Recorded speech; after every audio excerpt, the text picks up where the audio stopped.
Air de repos est un balado bienveillant et réconfortant, un espace où des psychologues prennent le temps de nous donner des conseils pour nous apaiser durant cette période de confinement.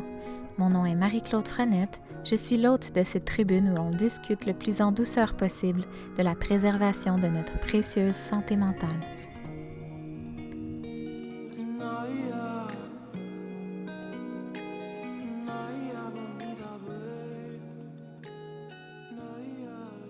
Bonjour ou bonsoir tout le monde, selon le moment où vous choisissez de nous écouter. Bienvenue à Air de repos.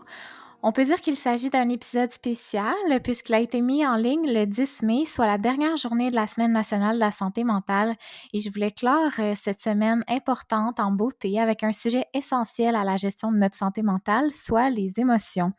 On leur porte peut-être pas toujours l'attention qu'on devrait, surtout les moins agréables. Pourtant, ces petites bêtes-là peuvent être bien utiles, là, notamment dans une période un peu plus incertaine comme on vit en ce moment. Pour parler de ce sujet, aujourd'hui, je reçois un spécialiste de la question, Dr Serge Lecourt, psychologue et professeur titulaire au département de psychologie de l'Université de Montréal. Bonjour, Monsieur Lecourt. Bonjour Marie-Claude. Donc, tout d'abord, en quoi on peut dire que vous êtes un spécialiste des émotions, vous? Ouais, spécialiste, c'est un gros mot, mais disons que je m'intéresse aux émotions depuis longtemps, en tant que psychologue clinicien, d'une part, puis en tant que professeur aussi, dans le sens que j'en ai fait un peu l'idée centrale là, d'un paquet de projets de recherche. Donc, je m'intéresse aux émotions en lien avec la santé mentale, entre autres. D'accord. Puis ça peut ressembler à quoi, par exemple, un sujet de recherche sur les émotions? Ben, par exemple, moi, je m'intéresse à la tristesse, puis j'essaie de voir la tristesse s'exprime comment, puis il y a on va le voir, j'imagine, on va en parler, Mhm. il y a des façons plus ou moins productives là, d'aborder les émotions, de les vivre, puis donc je m'intéresse à comment on vit la tristesse, par exemple, quand on est déprimé ou quand on a de la difficulté à réguler les émotions. Euh, Puis c'est ça, donc il y a des façons plus ou moins productives là, d'aborder la tristesse, entre autres. Mhm. C'est vrai pour toutes les émotions. Commençons donc justement peut-être d'abord par décrire c'est quoi exactement une émotion. Est-ce qu'on peut confondre ça avec quelque chose d'autre qui n'est pas une émotion? Ouais, il y a des définitions un peu techniques, mais disons que si je vais à l'essentiel, une réaction, là, c'est une réaction, une émotion, c'est une réaction courte du corps et de l'esprit là, à des événements importants de la vie. Euh, Cette réaction-là, c'est plusieurs affaires en même temps. C'est entre autres notre corps qui est activé. Là, on parle du rythme cardiaque, on parle des, de comment on gère le sucre dans notre corps, tout ça. Mhm. Donc ça, c'est un type de réaction. Puis c'est important, là, on va le voir. C'est aussi des signaux physiques, par exemple des expressions faciales. Donc c'est un peu un moyen de communiquer de l'information. Et c'est aussi de l'information dans notre tête, c'est-à-dire que avec chaque émotion arrivent des pensées distinctes, puis des impressions subjectives, là, des feelings là, distincts qui nous permettent les différencier. Bon, ça fait longtemps qu'on parle des émotions, entre autres avec Darwin, puis on en fait une sorte de réaction adaptative euh, en fait, qui est partagée par même les primates, on dirait, là. Mhm. Puis, euh, le genre de réaction, je pense que tout le monde connaît là, les émotions, les grandes émotions, les grandes catégories, là, comme là, on parle de la peur, la colère, la tristesse, le dégoût, la surprise, la joie, l'intérêt, la honte, Mhm. le mépris, la culpabilité. Bref, c'est des grandes catégories d'émotions que tout le monde vit. Tous les humains ont ces émotions-là. Et ça fait partie de notre équipement de survie. Officiellement, il Euh, y en a comme à peu près 8, 9 reconnus officiellement comme des émotions que tout le monde vit. ben, ça dépend des auteurs. OK. Ça va, il y a la liste courte, c'est OK. 6, mais il peut en avoir une quinzaine, ça dépend des auteurs. Et il y a en plus des émotions plus nuancées, qui sont un peu des mélanges d'émotions. Ça fait on peut en identifier des dizaines là, d'émotions.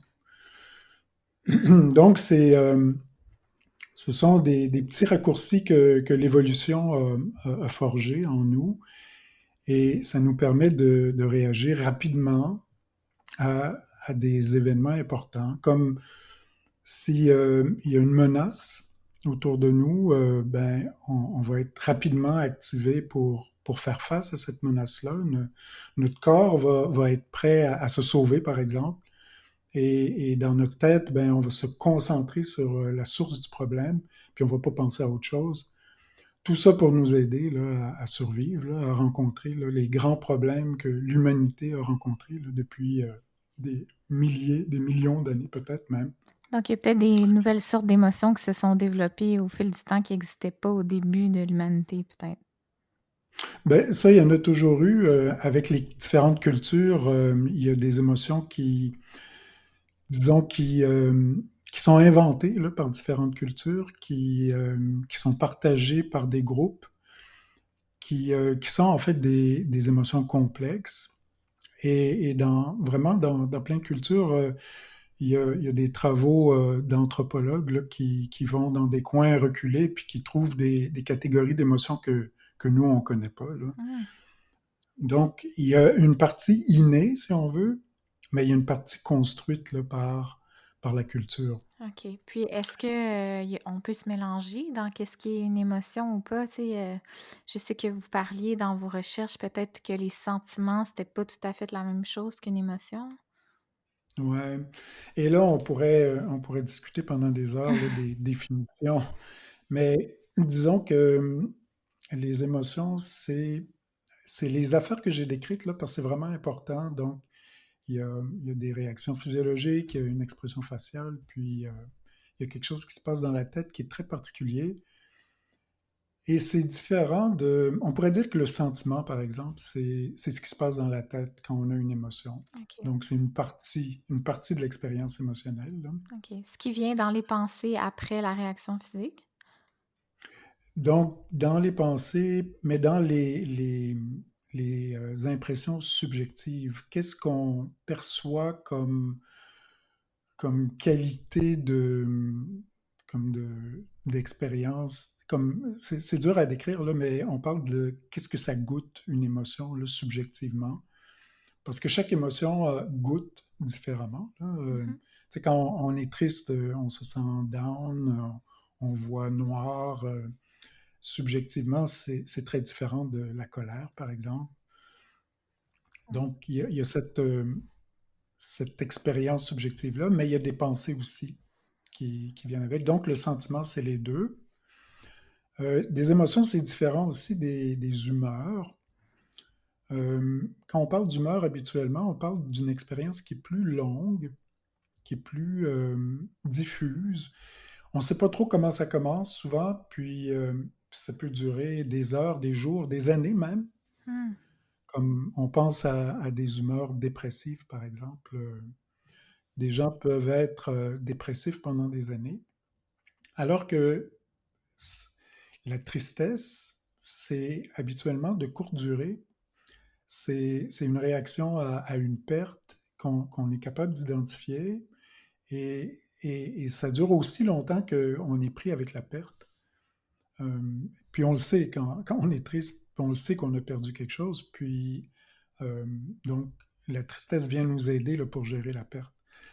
L'humeur, donc comme je le disais, c'est plus diffus, puis c'est moins associé à un problème clair là, qui survient.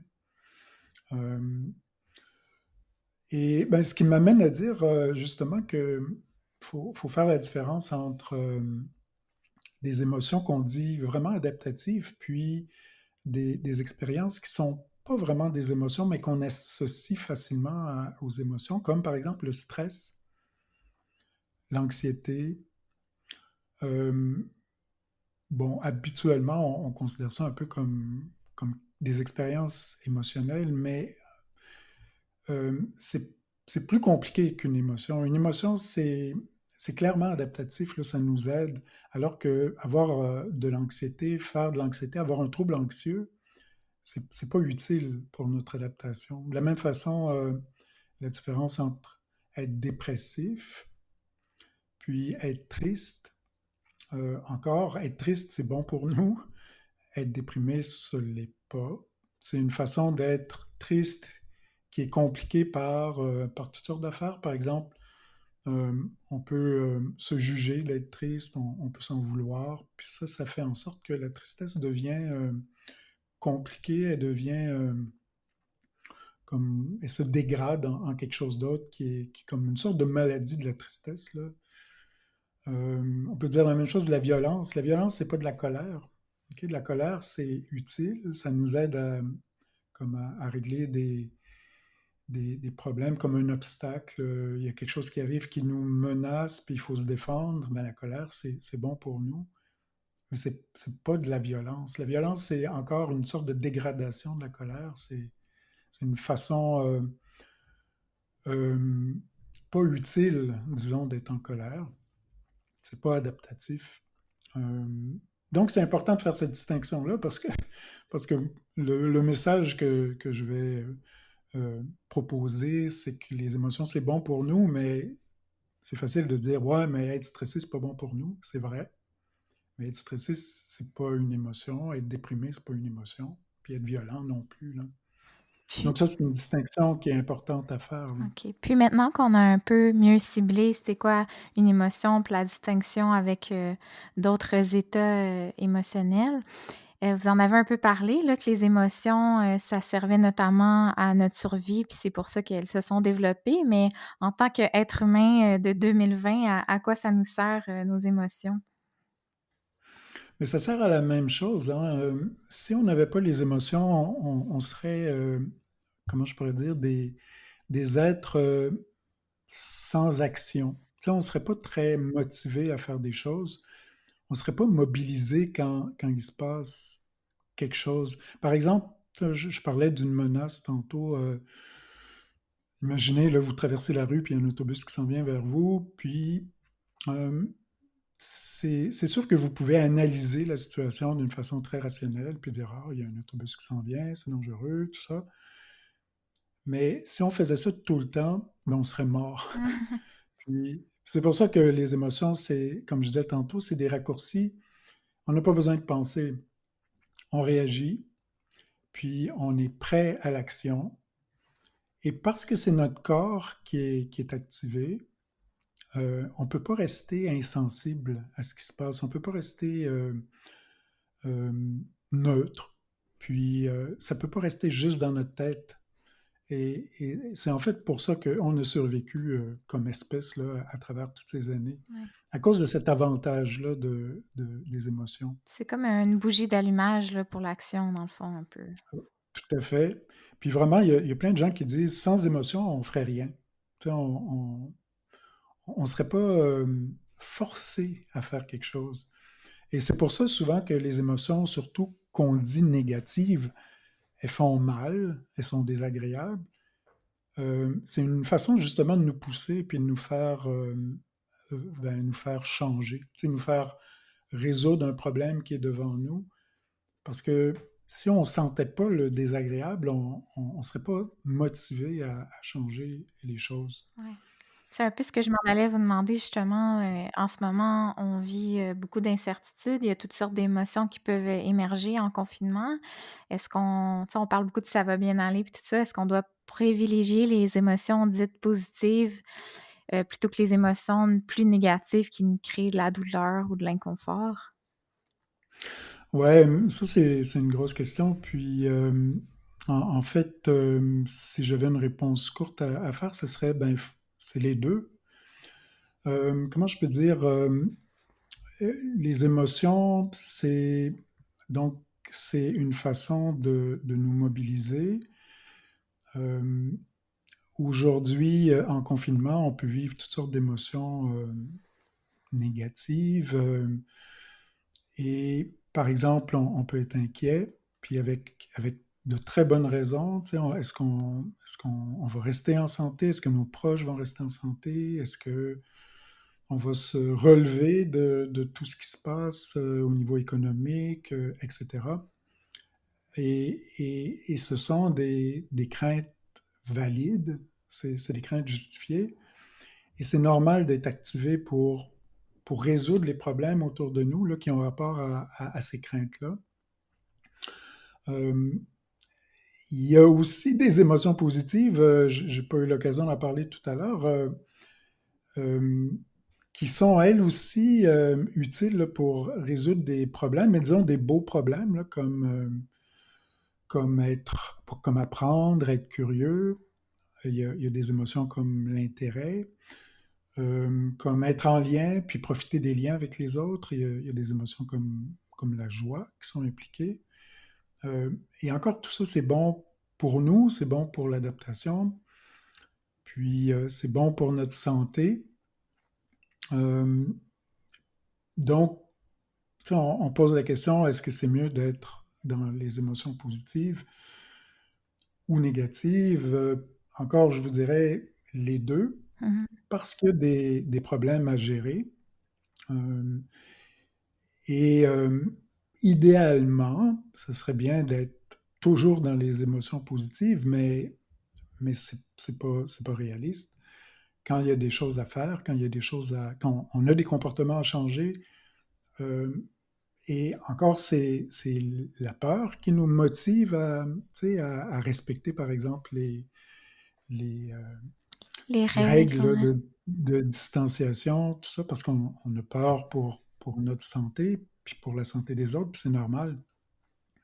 Donc, il faut écouter les deux,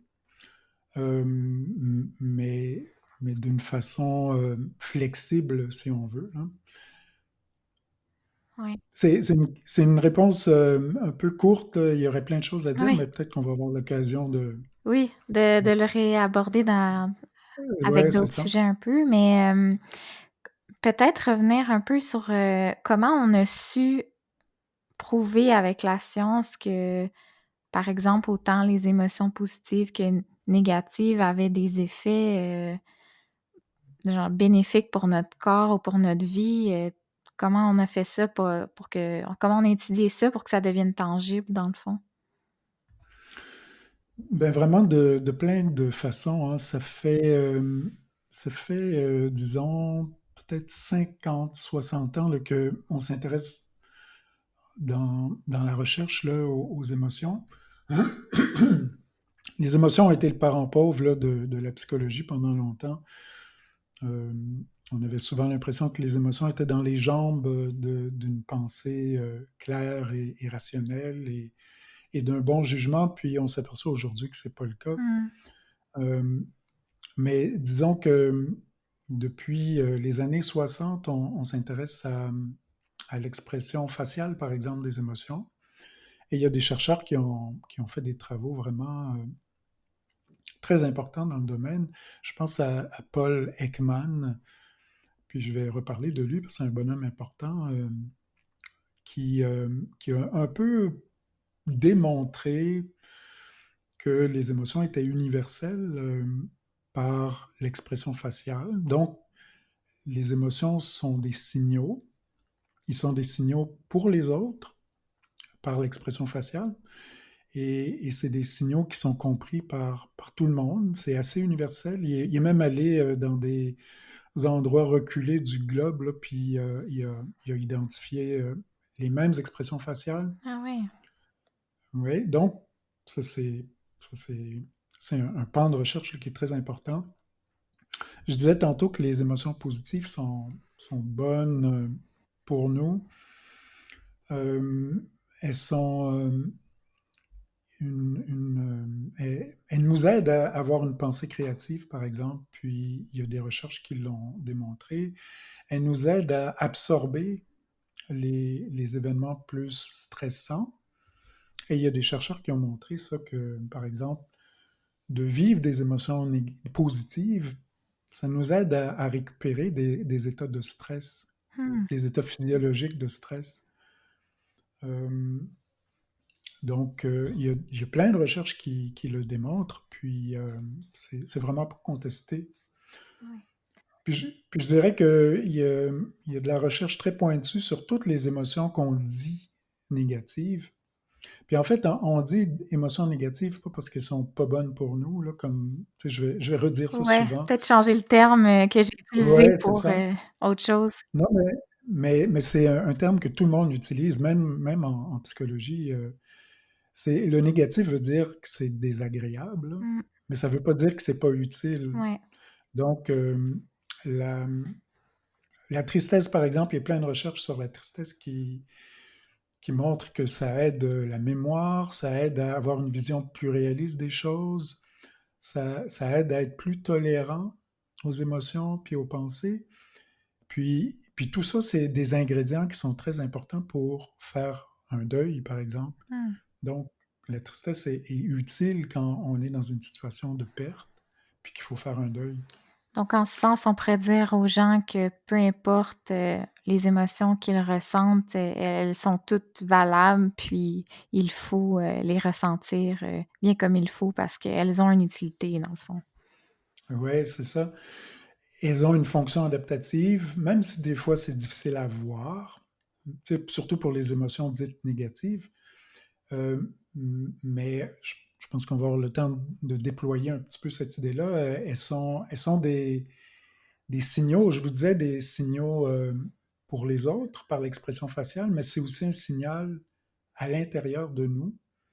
Euh, Quand on vit une émotion, c'est qu'il y a quelque chose d'important qui se passe pour nous et on est mobilisé dans notre corps, mais dans notre pensée aussi, dans nos sentiments là, pour recevoir comme une information qui est importante. Donc, il faut faire face à, je sais pas, un problème ou à une situation avantageuse pour nous. Puis on est préparé à ça par les émotions. Hmm. J'ai vu qu'un de vos champs d'expertise d'études était la mentalisation des émotions.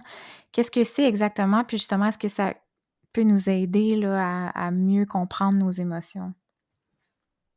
Oui, c'est un concept un peu technique, là, mais je- en le simplifiant au plus possible, mentaliser, un peu comme le mot le dit, c'est rendre mental.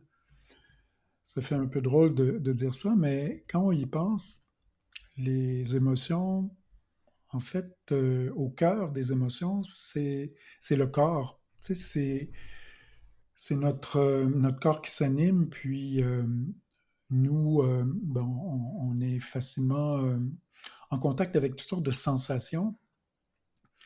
Et ces sensations-là, ben, faut, comment je pourrais dire, faut les interpréter. Faut voir l'information qu'il y a là-dedans pour en faire quelque chose de psychologique. Et ça, ben, on apprend à le faire tu sais, dans notre développement, là, à mettre des mots, par exemple, sur les émotions, à reconnaître les sensations, puis à dire, ah, OK, quand je me sens comme ça, ben, c'est que j'ai peur, c'est que je suis en colère, par exemple. Et, et ça, ça devient de l'information pour nous. Ça devient un signal, mais encore, pour que ça devienne un signal, il faut le mentaliser. Il faut que la sensation corporelle devienne quelque chose de psychologique dans le sens de subjectif, comme une impression euh, interne de il se passe quelque chose en moi, une expérience psychologique là, de je vis quelque chose qui est une émotion. Il y a comme un ordre, j'imagine, tu sais, faut qu'on le ressente physiquement, mais après ça, il faut que le sentiment, la sensation physique devienne une pensée, puis cette pensée-là, on doit l'analyser pour s'en servir un peu. Exact. Et ça, c'est le processus de la mentalisation. Puis, euh, ça peut, encore, ça peut avoir l'air d'aller de soi, mais on a juste à penser à des gens qui vivent les émotions un peu comme des attaques du corps, Mmh. comme une attaque de panique, par Ouais. exemple, où là, il y a eu quelque chose qui a pas été très mentalisé, puis c'est comme si le corps fait une crise, puis on est un peu surpris, on sait pas trop ce qui se passe, puis on regarde notre corps, puis on se dit, bon, mais qu'est-ce qui se passe? J'ai une crise cardiaque ou quoi? Ou... Mmh. Oui, parce que là, vous dites qu'on en parle de façon assez évidente, mais c'est pas toujours évident au jour le jour. Des fois, on ressent une émotion sur le coup, puis c'est tellement puissant qu'on veut pas vraiment la ressentir ou on pense que c'est quelque chose de grave parce que c'est pas agréable. Exact. Et on le sent dans notre corps sans nécessairement savoir ce qui se passe. Et ça arrive quand même assez souvent. Même chez tout le monde, là, même si on mentalise bien habituellement, souvent les premières réactions à des situations importantes, c'est de mais coudonc, qu'est-ce qui se passe? Puis ça prend un petit peu de temps à analyser ce qui se passe, puis à mentaliser ce qui se passe. Puis peut-être si on commence par le départ, là, de comment on fait à l'étape 1 là, pour être sûr d'être bien physiquement conscient de ses émotions, les ressentir. C'est, comment je pourrais dire, les émotions, ils imposent un petit peu qu'on s'y intéresse parce qu'elles s'imposent à nous.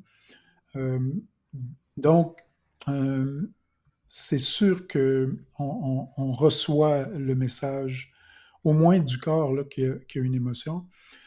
Et c'est avec, je pourrais dire, une présence qui nous accompagne, là, qu'on apprend à accepter ces signaux-là, ces sensations-là, puis à les reconnaître. Là, je parle vraiment de quand on est enfant, là. Quand on est enfant, puis par exemple, on se fait mal, mais on pleure, et, et c'est avec encore une présence, quelqu'un qui, comme maman, papa, là, qui sont là, puis qui nous aide à dire ouais, bon, tu t'es fait mal, on dirait que tu as de la peine, tu as bobo. Euh, c'est comme ça qu'on apprend à associer nos sensations là, à des mots, à des signaux là, qui font du sens. Mais on fait ça toute notre vie, hein. C'est pas juste pendant l'enfance, mais ça se passe vraiment très fort là, Ouais. pendant l'enfance. Puis en tant qu'adulte, admettons que, tu sais, on ignore peut-être certaines sensations physiques, comment on peut redevenir plus en contact avec celles-ci? Ben, ça s'apprend. C'est ça la bonne nouvelle, là, c'est que je pense qu'on va parler de ça un petit peu plus tard. Là, on parle d'intelligence émotionnelle. Nommer les émotions, ça s'apprend. Puis, en fait, on a juste à penser à d'autres expériences où on apprend à nommer des sensations, là, comme apprendre à apprécier le vin, par exemple. Là. Mais clairement, ça s'apprend. Au début, c'est des impressions sensorielles nouvelles, mais il suffit de s'y arrêter, d'être curieux à ces sensations-là et de prendre le temps un peu de ralentir, là, comme de sentir le Mhm. vin, mais je veux dire, on peut sentir nos émotions aussi, de prendre le temps de... Avez-vous un exemple avec une émotion en particulier, par exemple? Je sais pas, qu'est-ce qu'on pourrait ressentir ben, quand on se met en colère, peut-être, par exemple? Comment ça peut se traduire dans le corps? Ben, en fait, c'est vrai pour toutes les émotions, mais il y a des émotions à grand bruit, là, comme la peur puis la colère.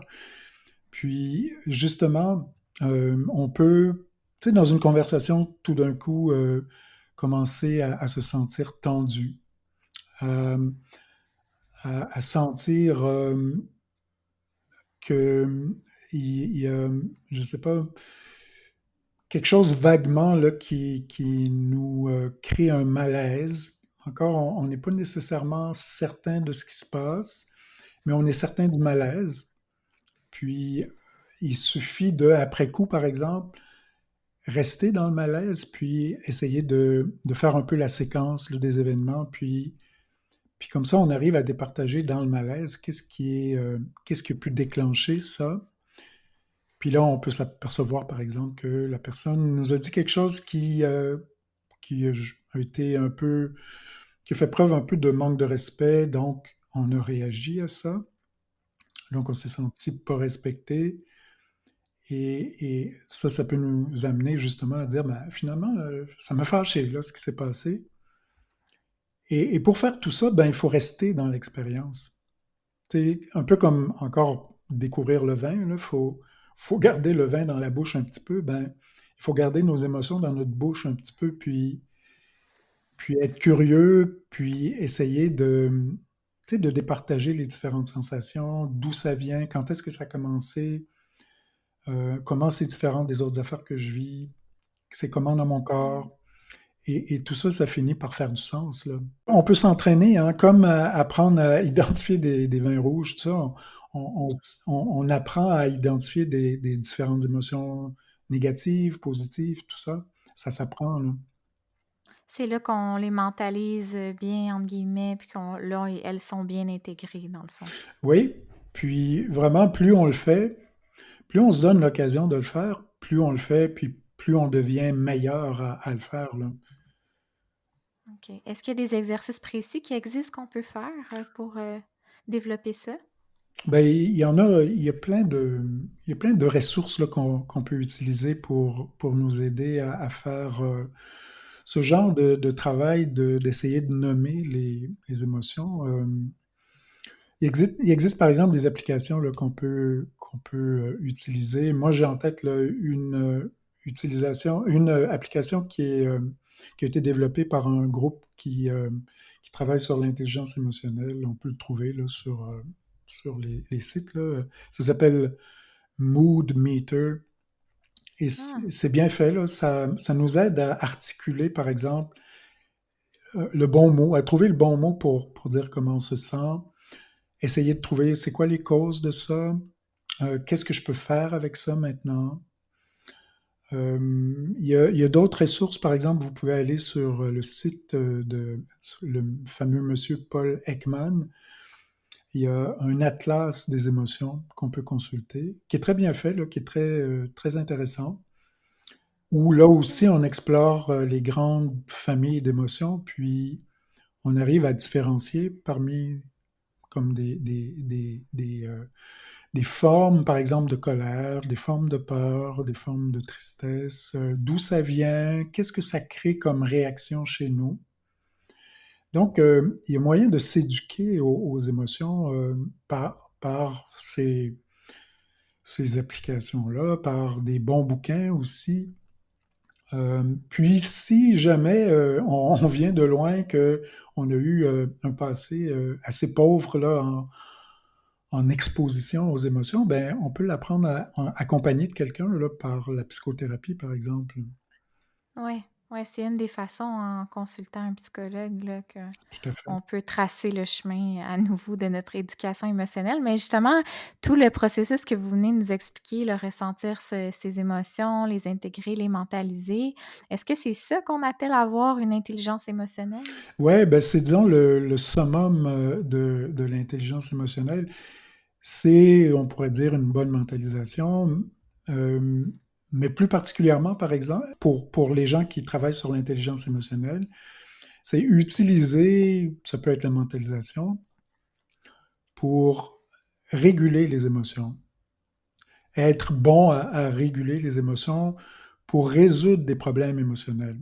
Parce que c'est ça, essentiellement, l'intelligence émotionnelle, c'est utiliser notre intelligence, si on veut, pour résoudre des problèmes émotionnels. Tu sais, classiquement, l'intelligence, tu sais, qu'on mesure avec le QI, tout ça, c'est pour résoudre des problèmes un peu froids, là, dans le sens de est-ce que j'ai des connaissances, est-ce que j'ai des capacités d'abstraction, etc.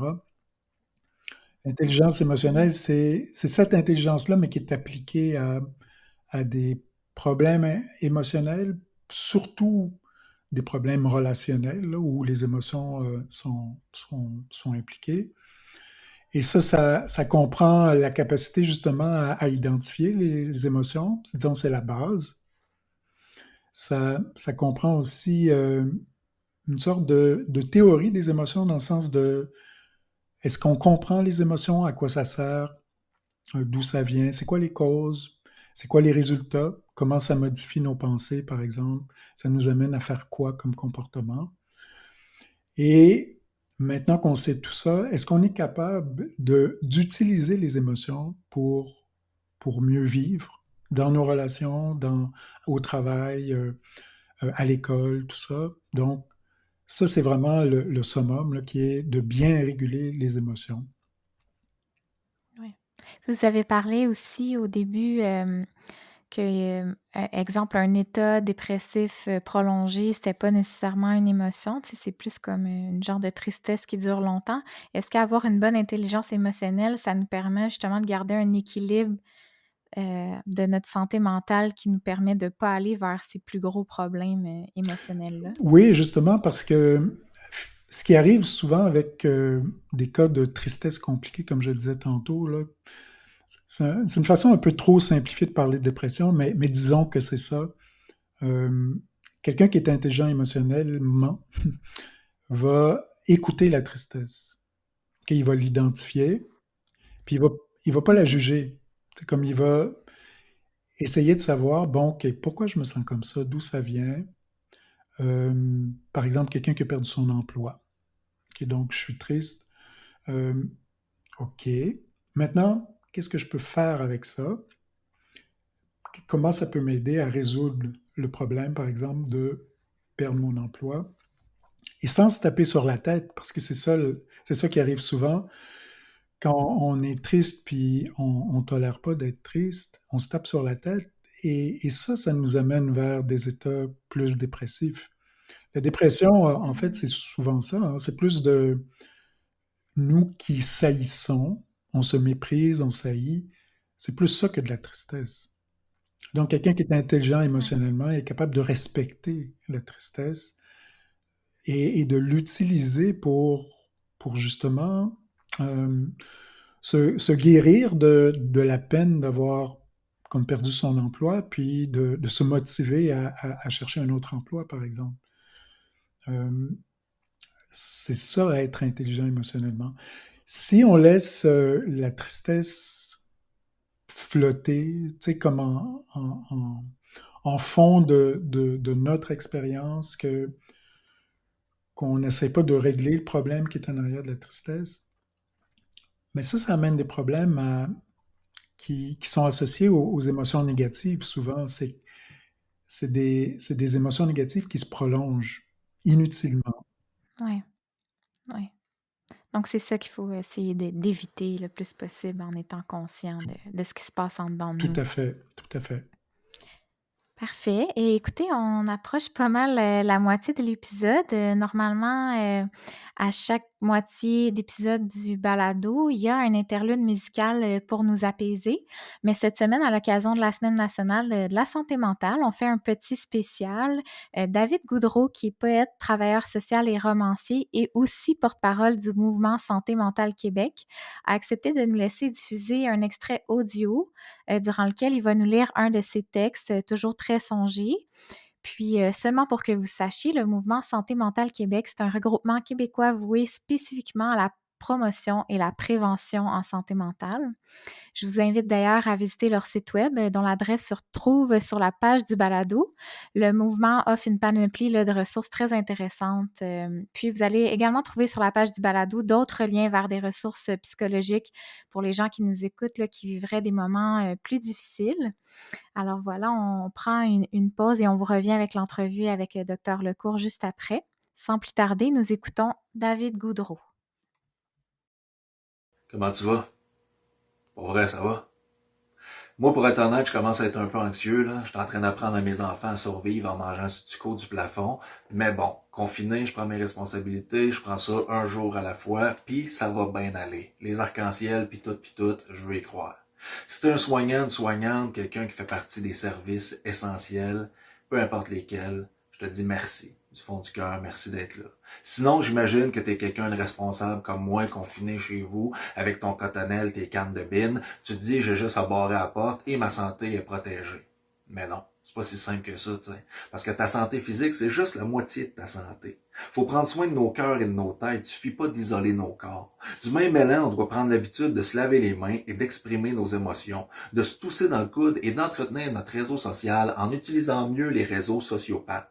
À quoi ça sert de se préserver le corps si on sort de cette crise aliénée de nous-mêmes, des problèmes plein le crâne avec des tocs de lavage en se gargarisant au purel à journée longue? Tu me suis?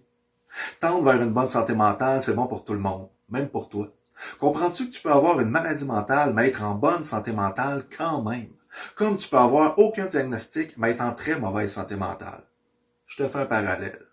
Le gars qui est handicapé est diagnostiqué bipolaire par-dessus le marché, mais qui a une hygiène de vie A1, qui se regarde aller, qui fait ses suivis, s'épanouit en amour, écrit des haïkus transcendants et fait les Jeux paralympiques, ben, il est en excellente santé.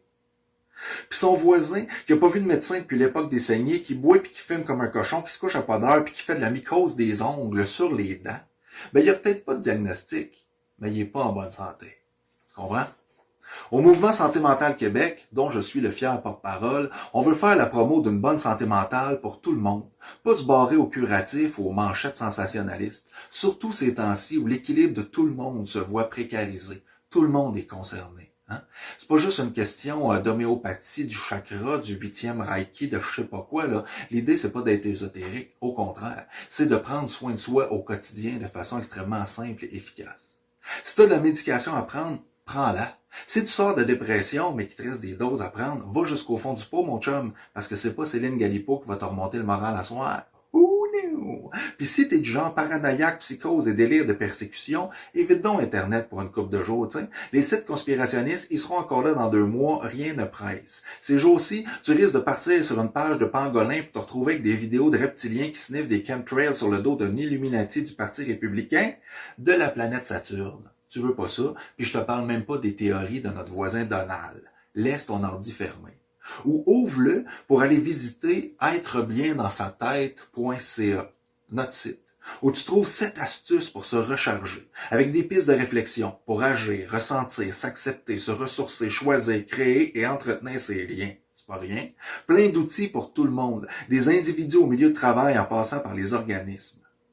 Lave-toi les mains, soigne ta tête. Prends soin de toi et rappelle-toi que t'es important, que t'es beau, que t'es belle par en dedans aussi. Parce que bientôt, la vie va reprendre ses droits. On va se retrouver dehors, en un seul morceau, de la tête et du corps. Rebonjour, chers auditeurs. J'espère que vous avez bien aimé ce récit de David Goudreau. Nous sommes de retour avec Dr Serge Lecourt.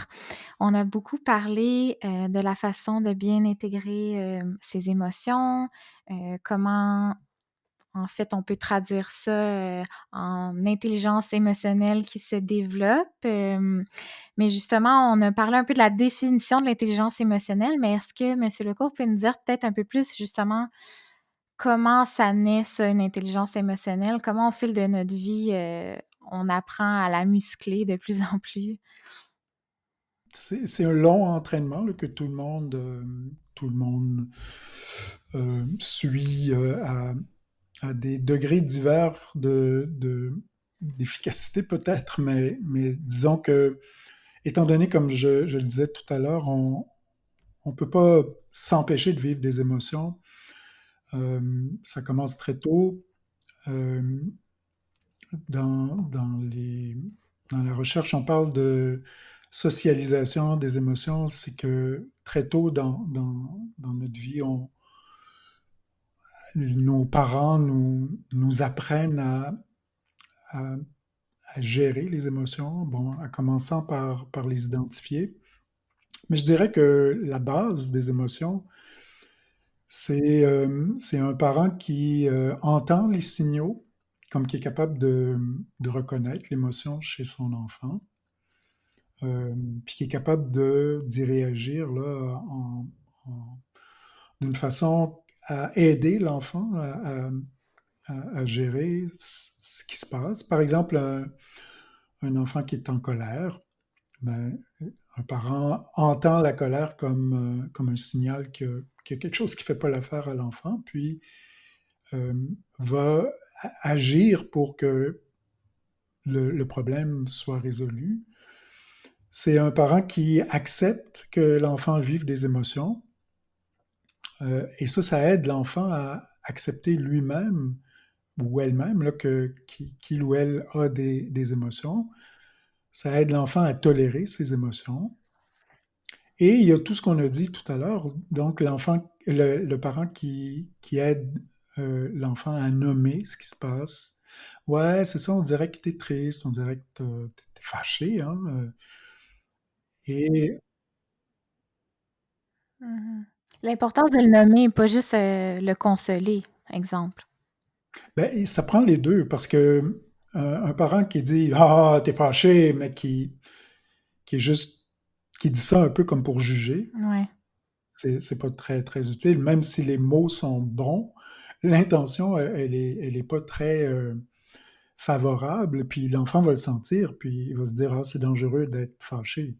Comme, Est-ce qu'un parent pourrait, par exemple, juger le niveau des émotions, tu sais, par exemple, tenter de diminuer ce que vit l'enfant? Parce que j'imagine que certains enfants vivent, par exemple, une blessure au parc super facilement, tandis qu'il y a un autre qui va vraiment faire une crise. Tu sais, il faudrait pas comme diminuer ce que l'enfant vit, mais en même temps lui faire relativiser les choses. L'équilibre doit être dur à trouver. ouais, ouais, mais tout à fait.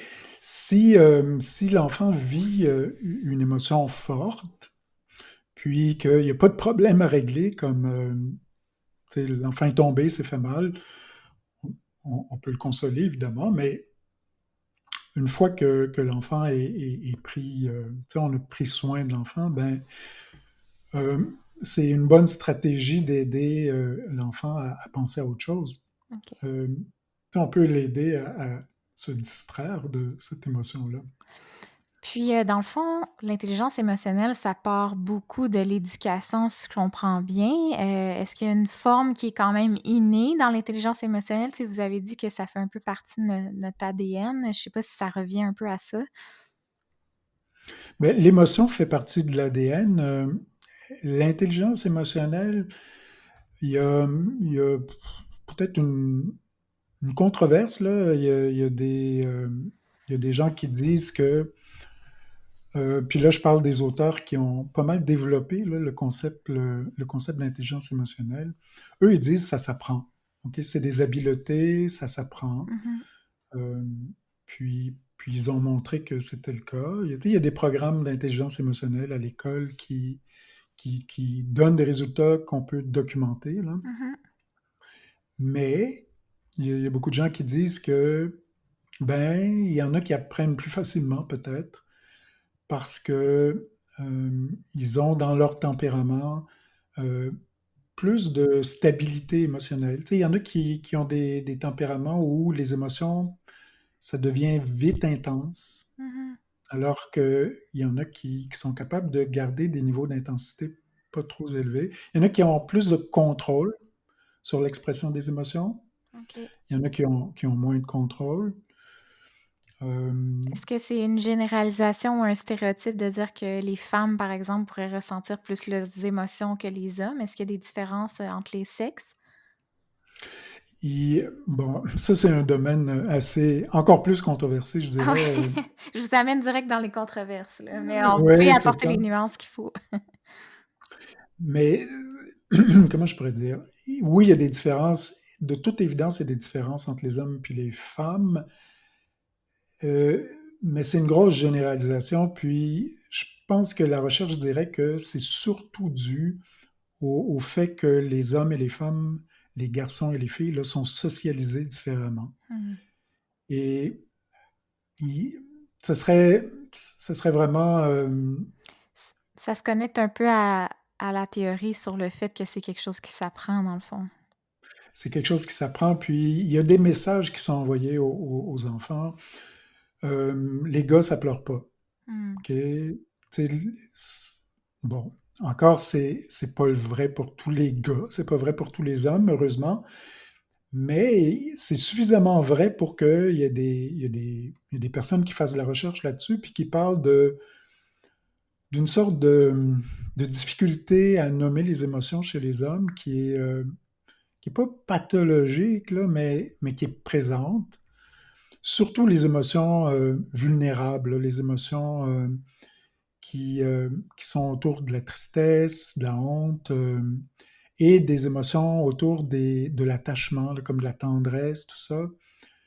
Il y a un message souvent qui est lancé du côté des garçons que c'est faible être sensible, être affectueux, être facilement triste, tout ça.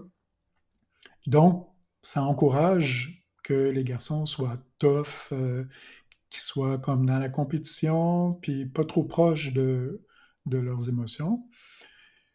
Mmh. Bon, comme je dis, il y a de la recherche qui dit que ça, c'est vrai, Ouais. mais évidemment, c'est pas tous les hommes qui Non, sont affectés par ça. non. Et du côté des femmes, il y a une socialisation qui les éloigne peut-être un peu de la colère, tu sais, de l'affirmation de soi. Puis les femmes reçoivent un peu le même message, tu sais, c'est pas correct, là, une petite fille en colère, là. Et ça empêche peut-être les filles qui deviennent femmes là, à assumer pleinement là, la colère qui est à la base là, de prendre sa place, de s'affirmer, tout Ouais. ça. Là. Comme vous nous avez dit, chaque émotion a son utilité, donc c'est important de tout utiliser la gamme qu'on a à notre disposition, dans le fond. Tout à fait, tout à fait. Puis quelles peuvent être les conséquences, là, d'un manque de contact avec ses émotions ou du fait de les mettre de côté?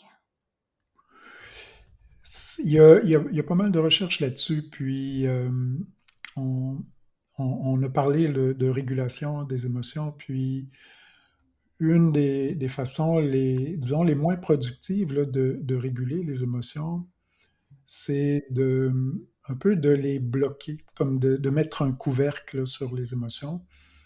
Puis, dans le jargon, on appelle ça de la suppression là, expressive. Et il y a plein de recherches qui montrent que quand on fait ça, ben ça donne rien de bon parce que, bon, ça arrive souvent avec des émotions qu'on dit négatives. Mmh. On va dire si on essaie de faire ça avec la colère, là, comme non, je suis pas en colère, tu sais, puis on essaie de mettre le couvercle. Ouais. Ça change rien parce que notre corps est en colère. Comme notre activation physiologique, elle est là. Subjectivement, on a beau mettre ça au neutre, mais la, la colère, elle est souvent toujours présente. Euh, Souvent, on jette le bébé avec l'eau du bain, dans le sens que quand on bloque une émotion, on bloque toutes les émotions. Et ça inclut les émotions positives. Fait que les gens qui ont l'habitude de réprimer leurs émotions, ben, ils répriment toutes les émotions. Et ça fait en sorte donc que l'émotion négative persiste avec tous les problèmes qui viennent avec les émotions négatives qui persistent. Puis entre autres, sur le système immunitaire, les émotions négatives ont tendance à un peu réprimer là, le système immunitaire, puis ça rend les gens plus vulnérables à développer des maladies, par exemple. Mmh. Donc C'est les effets, vraiment prouvé le lien entre, les problèmes émotionnels puis l'impact sur le corps physique. c'est prouvé, puis vraiment de plusieurs façons. Il y a eu beaucoup, beaucoup d'études où classiquement, on mesure les émotions en termes de jusqu'à quel point vous vivez ces émotions-là habituellement. Puis les gens qui ont l'habitude de vivre des émotions négatives ont tendance à avoir plus de problèmes de santé et même mourir plus jeunes. Je veux dire, ça a été démontré là, dans plusieurs études. Donc, ça nous rend vraiment vulnérables à être malades. Et même, il y a des études super rigolotes où on expose des participants à un virus du rhume. Ben, les gens qui ont plus d'émotions négatives attrapent plus facilement le rhume. Donc, c'est des études rigolotes. Et de l'autre côté, de vivre des émotions positives, ça a l'effet inverse. Quand dans notre vie, on a beaucoup plus d'émotions positives, on est plus résistant, notre système immunitaire est plus fort, puis on vit plus longtemps. Ça, encore, c'est des données qui ont été obtenu. Donc peut-être qu'en contexte de pandémie, c'est toujours bon de prendre soin justement de sa santé émotionnelle pour être sûr d'avoir une bonne santé physique à l'épreuve des virus. Tout à fait, tout à fait. Est-ce que c'est préférable, parce que vous avez mentionné qu'il faut quand même s'asseoir avec notre émotion pour bien l'intégrer, mais quand c'est des émotions plus désagréables, est-ce qu'il y a un nombre de temps là, avec lequel il faut s'asseoir avec notre émotion? Sinon, ça peut devenir peut-être nocif là, d'être trop dans son émotion négative puis nager dedans. Ouais. Comme je disais, les émotions, c'est pour régler des problèmes. Euh, des bons puis des moins bons problèmes, là, mais disons que pour les émotions dites négatives, c'est des problèmes qui nécessitent là, souvent une action. Et bon, si il n'y a pas de solution à un problème, ben c'est mieux de ne pas macérer trop longtemps là, dans les émotions négatives. Mm. Et il y a justement plusieurs choses qu'on peut faire pour pas rester trop longtemps dans les émotions négatives. Puis, c'est d'essayer de réguler ça autrement, entre autres en changeant notre façon de penser, notre façon d'interpréter les choses pour que ça suscite des émotions plus positives. Euh, Par exemple, tu sais, c'est frustrant là, d'être confiné. Puis, on peut macérer dans cette frustration-là, ou on peut essayer d'essayer de voir ça autrement, puis de voir comment c'est utile, par exemple, comment on peut sauver des vies, comment c'est une façon de contribuer là, au bien-être collectif. Ouais. Et ça permet de réduire la frustration, par exemple. Est-ce que c'est simplement quand ça fait trop longtemps qu'on vit sa frustration d'être confiné, on va sentir que ça commence à avoir des effets physiques négatifs sur nous, puis là, c'est peut-être le moment de comme passer dans le positif, puis faire transformer Ben, notre c'est ça, perspective. C'est dur à expliquer de manière tangible là, aussi pour les gens, comment à quel est le moment où ce qu'on a trop été dans le ouais, négatif. ouais, ouais. Mais c'est aussi ça l'art d'être intelligent émotionnellement, Mhm. c'est de s'apercevoir que, mais là, je peux rien faire. Comme je suis confiné, là, ça sert à rien de ruminer puis de me dire, ah, c'est donc plate d'être confiné, là. Ouais. Puis, donc, d'être frustré, c'est correct, mais d'être très frustré pour ça, c'est l'art d'être intelligent, puis de se Mm. dire, ben, peut-être que je suis un petit peu trop frustré avec ça. Ouais. Puis à ce moment-là, ben, il faut faire quelque chose pour être moins frustré. On a beaucoup parlé de notre capacité à ressentir nos propres émotions, développer son intelligence émotionnelle. Est-ce que comprendre les émotions des autres, là, par exemple ceux avec qui on est en confinement, ça se passe de la même façon? Puis est-ce que c'est important? Tout à fait, hein, c'est un peu implicite dans ce que j'ai dit depuis le début que les émotions, ben, ça se vit la plupart du temps à deux, dans le sens que ça se vit dans une relation, ça se vit accompagné, il y a quelqu'un d'autre qui est là avec nous, puis c'est comme ça qu'on apprend à être branché là, sur nos émotions. Mm. Mais de la même façon, ça va de l'autre côté, puis euh, Est-ce que c'est on, inconsciemment un peu qu'on les codes, tu sais, vous avez mentionné physique chez les autres ou les réactions émotionnelles, puis qu'on réagit face à l'autre? Est-ce que ça s'est appris au fil du temps, ça aussi, ou c'est comme un peu... oui, ça s'apprend, mais à la base de ça, il y a quelque chose d'assez impressionnant, là, puis que c'est inné. C'est qu'en fait, on est, comment je pourrais dire, il y a plein d'instruments en nous là, qui sont là depuis notre naissance qui nous aident à être en contact avec les émotions des autres. Par exemple, quand on voit l'expression faciale de quelqu'un, on va avoir tendance à l'imiter. Hmm. On va avoir tendance à, c'est pas très, je veux dire, c'est pas évident là, Ouais. souvent, mais Comme les bébés qui sourient au début quand c'est nous, on leur ça, fait des sourires. c'est ça. Puis il y a quelque chose d'assez impressionnant qui se passe quand on imite une expression faciale, c'est qu'on ça nous fait vivre un petit peu cette émotion-là.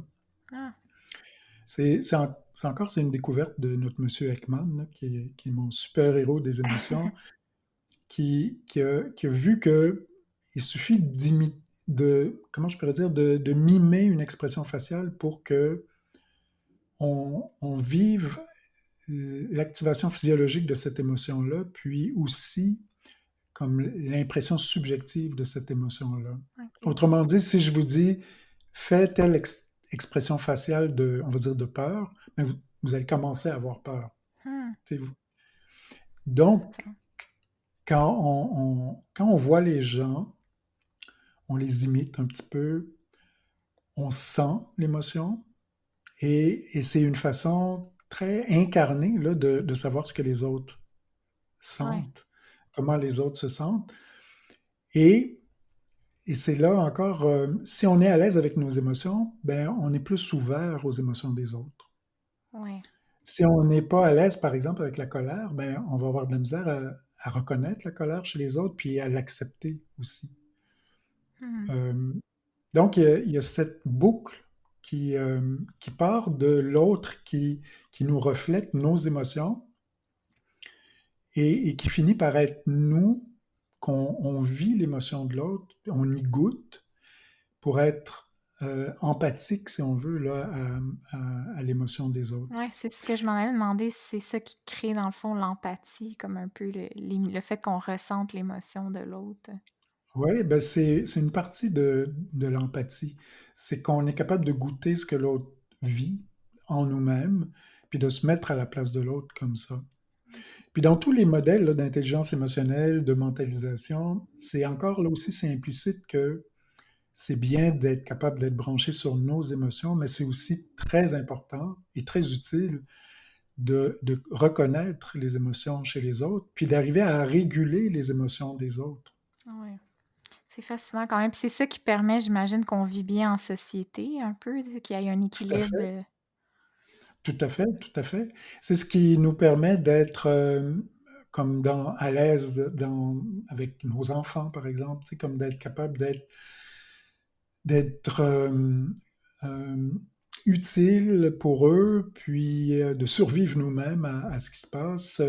C'est ce qui nous aide à être euh, comme compétents en couple, compétents au travail, compétents à l'école, tout ça, c'est ces habiletés à naviguer les émotions chez nous et chez les autres. Hmm.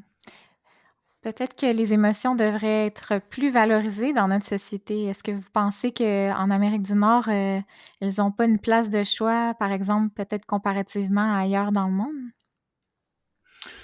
Ouais, c'est, ça c'est difficile, hein. Puis je suis pas sûr qu'il y ait beaucoup de données empiriques là-dessus.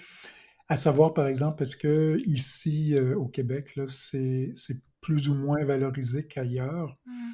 C'est sûr qu'il y a des différences culturelles au niveau de comment on accepte les différentes émotions, mais d'une façon générale, je dirais que comme société, on découvre encore la valeur des émotions. Puis malheureusement, j'ai l'impression que c'est sous-estimé. C'est encore un luxe de s'intéresser à la santé émotionnelle des gens.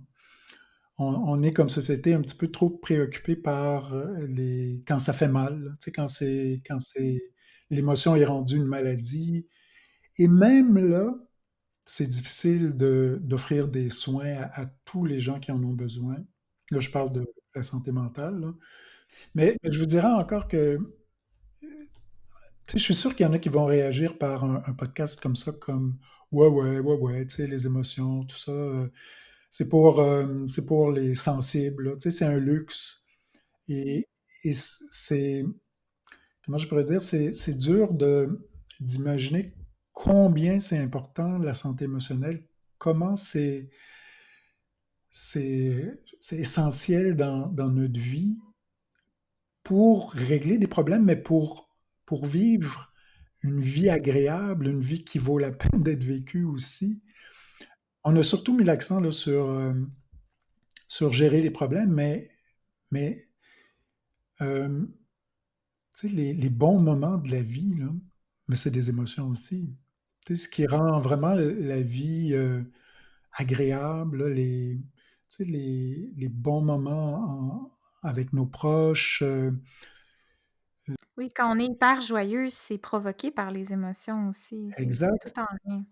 Puis le bonheur, même les moments un peu d'extase, tout ça, c'est les émotions aussi.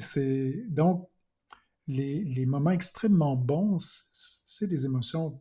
Puis la santé, c'est pas juste, malheureusement, là, c'est pas juste l'absence de maladie. Et c'est ça que, encore comme société, on valorise pas suffisamment la santé émotionnelle. Euh, bon, mais ça s'en vient, on s'améliore, hein. C'est ça, exact. Puis, j'aimerais ça donner une tribune, de plusieurs Oui. heures là, à ce sujet, fascinant, mais on a déjà été plus en profondeur, je pense qu'on a Mhm. l'habitude de le faire. D'habitude, je donne le mot de la fin aux psychologues, parce que j'aime ça qu'on ressort, de l'heure de repos avec, peut-être un petit mot, apaisant. Donc, je vous laisse, nous dire ce que vous aimeriez nous dire à propos de nos précieuses émotions. Ouais. Euh, ben en fait, je pense que ce qu'on a fait ensemble aujourd'hui, ça peut contribuer à plus d'intelligence émotionnelle, en tout cas, je l'espère. Je suis conscient que c'est beaucoup d'informations, puis les gens ont souvent besoin de trucs, là, comme mais maintenant, qu'est-ce que je fais là? Mmh. Mais je vous dirais que euh, c'est c'est comme un projet à long terme, là, les émotions. J'invite là, en fait les gens à juste un peu plus de curiosité là, par rapport aux émotions. Euh, J'espère que ça a été clair que les émotions, comme on les vit, euh, que c'est toujours valide. Ok, le signal émotionnel est toujours valide. Puis encore, ça ne veut pas dire qu'il faut nécessairement agir, là. Par exemple, quand on est en colère, ça ne veut pas dire qu'il faut casser des objets, là, puis tout ça. Mais, mais quand on est en colère, le signal, il est valide. Puis ça vaut la peine de juste être curieux à ça, d'essayer d'écouter le signal, puis d'apprendre sur nous. Qu'est-ce qui nous rend en colère comme ça? Qu'est-ce, quel sens ça fait pour nous?